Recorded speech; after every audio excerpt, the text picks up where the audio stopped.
gurih. Isi roti para kadaluarsa, langsung dikencang aja. Kasih loyang lawan margarin. Buat ya cencangan rutin yang tadi. Ratakanlah. Lanjut, cencang bawang bombay, wortel,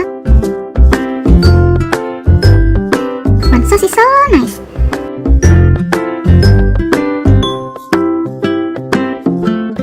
Lelehakan margarin. Buat di bawang bombay yang tadi, tumis sampai layu.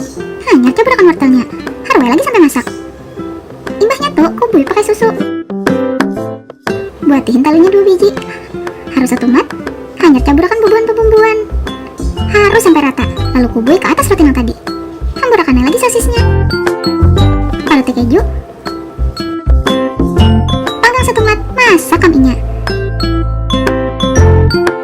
Kayak pak, berisi roti sisaan.